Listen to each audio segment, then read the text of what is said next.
जय श्री राम का नारा कहाँ चलेगा? समाजवाद की धरती पर हम लोगों को काम चाहिए। यहाँ पर दंगा नहीं चाहिए हमें।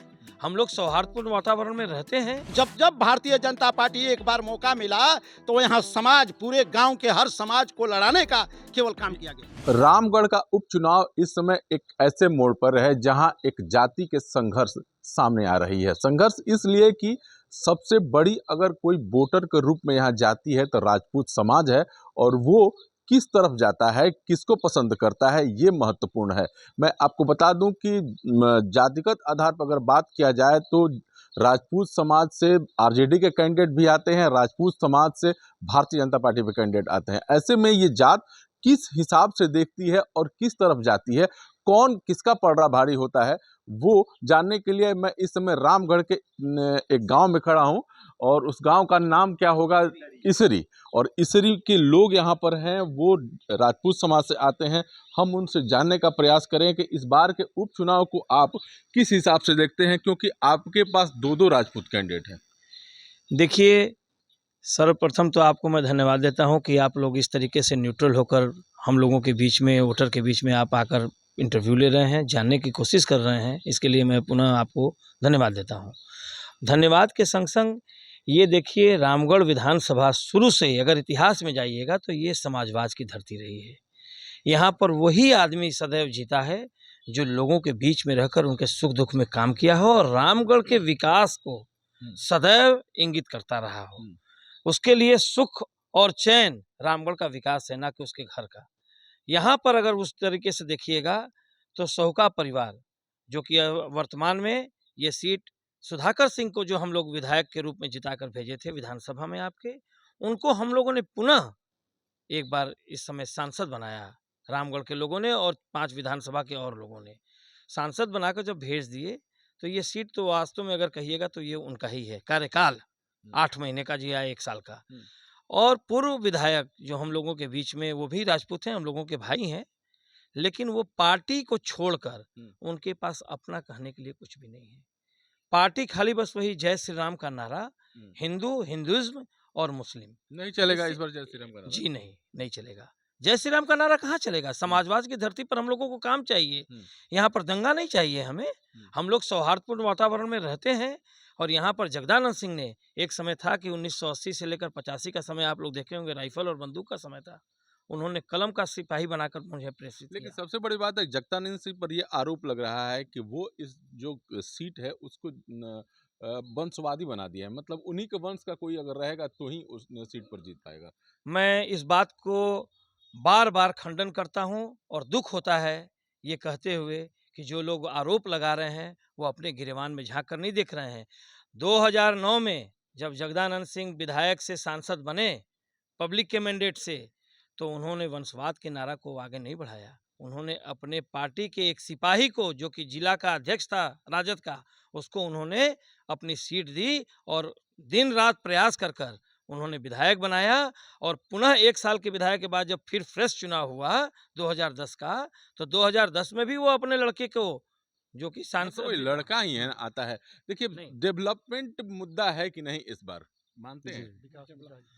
हमारे तो काराकाट में पड़ता है। अच्छा, आप यहाँ पर मुद्दा किस बात से है? डेवलपमेंट मुद्दा है कि नहीं? यहाँ सबसे बड़ा रामगढ़ का जो चुनाव होता है विकास के मुद्दे पर होता है। ईमानदारी और विकास, और ईमानदारी और विकास करने का एक ही जगह है। भारतीय जनता पार्टी और एनडीए गठबंधन तो भारतीय जनता पार्टी केवल हमको, समाज को लड़ाने का काम करता है। किसके बीच में लड़ा रहा है? विकास तो यहाँ आरजेडी के समय से हुआ है। जब जब आरजेडी की सरकार बनी है, जब जब आरजेडी के विधायक बने हैं, तब विकास की गंगा बही है रामगढ़ की धरती पर। और जब जब भारतीय जनता पार्टी एक बार मौका मिला तो यहाँ समाज, पूरे गांव के हर समाज को लड़ाने का केवल काम किया गया। मुद्दा बिहार स्तर पर नहीं है क्या? मतलब स्थानीय स्तर पर? स्थानीय मुद्दा यहाँ बहुत जोर से काम करता है, विकास। और विकास करने का काम जो अभी 2020 में सुधाकर सिंह ने विधायक बना, विकास की गंगा जो बहाया रामगढ़ के विधानसभाओं में, इसलिए वो पार्लियामेंट चले गए। और पार्लियामेंट जाने के बाद पुनः रामगढ़ का लोग जो हैं वो उनके भाई अजीत को विधायक बना के भेजेंगे, ताकि सुधाकर सिंह एमपी का फंड और रामगढ़ विधानसभा का फंड दोनों से एक बहुत ही बड़ा तूफान मचेगा विकास का, और रामगढ़ के एक-एक लोगों की समस्याओं को हल कर दिया जाएगा।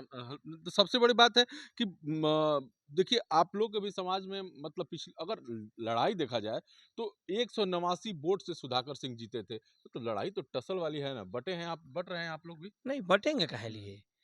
जो पहली बार जब 2020 में चुनाव हुआ तो हम लोगों को ऐसा प्रतीत हुआ, देखिए उसमें जो फैक्टर है यहाँ पर, तो अगर कायदे से देखिएगा जातिगत समीकरण को भी, तो राजद से किसी का लड़ाई नहीं है। अच्छा, लेकिन सुधाकर से भी तो राजपूत ही है ना, तो नहीं, उनके सुधाकर तरफ देखिए, सुधाकर सिंह अशोक सिंह हाँ, जो भारतीय जनता पार्टी के हैं वो भी तो राजपूत ही हैं। लेकिन वो ऐसा काम नहीं ना किए। भाइयों को अगर लड़ा दीजिएगा, दलाली का काम करवाने लगिएगा, तो कैसे अच्छा। हम लोग ये आपको अपना महसूस करेंगे? आरोप है कि दलाल। आरोप है, हम्म।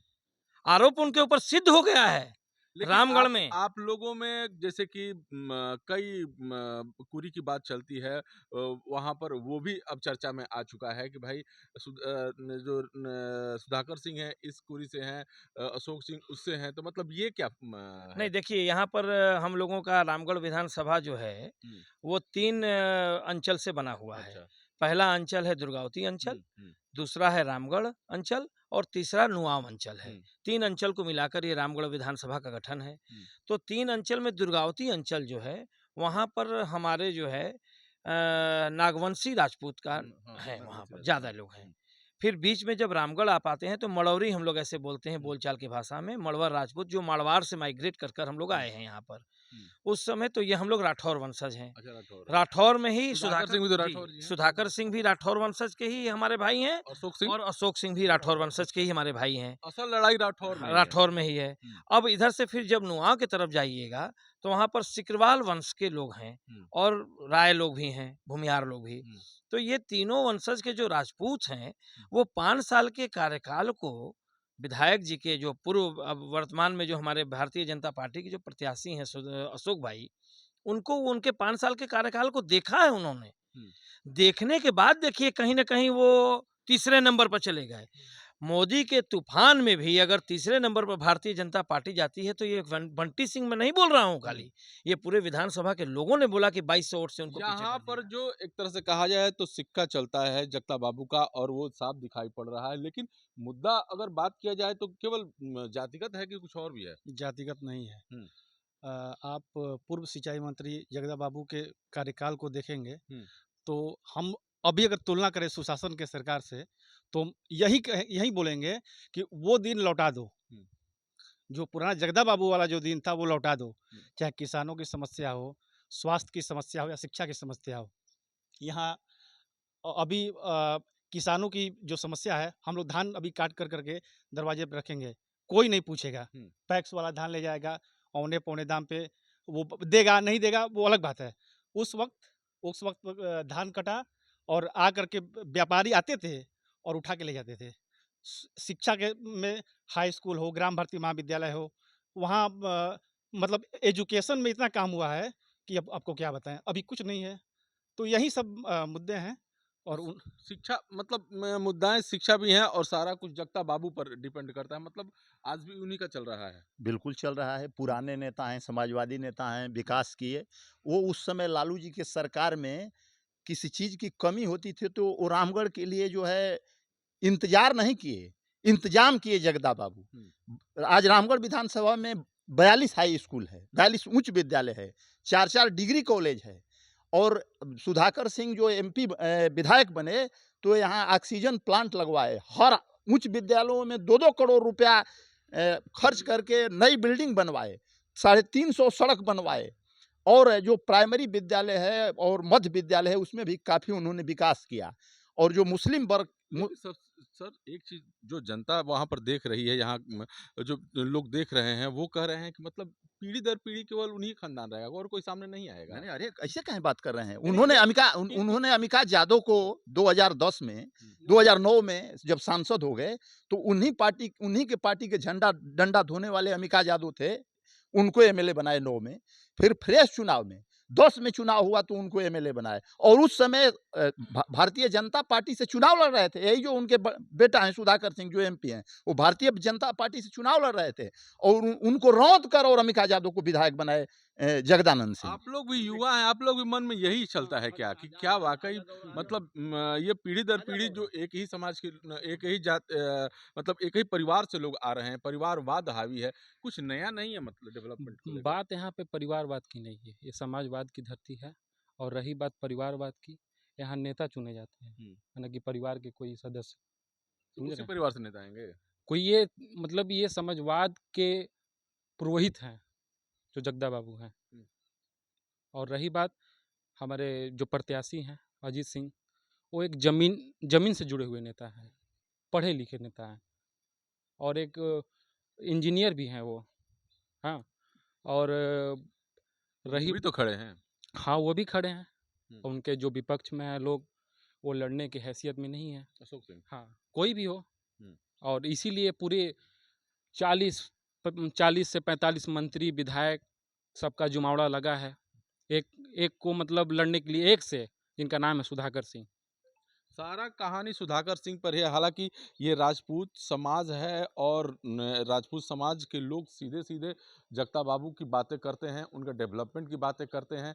इनका कहना है कि जगता बाबू के दौर में ये क्षेत्र जो है काफ़ी ज़्यादा डेवलप हुआ था। समस्याएं इस क्षेत्र की यही हैं कि इनके धान की बिक्री हो जाए, इनके गेहूं की बिक्री हो जाए, वो जगता बाबू के दौर में काफ़ी आसानी से हो जाता था। और वही दृश्य सुधाकर सिंह में भी देख रहे हैं। अब उनके तीसरे जो पुत्र हैं, दूसरे पुत्र हैं अजीत, वो भी इसी प्रकार के वादे इनके साथ कर रहे हैं।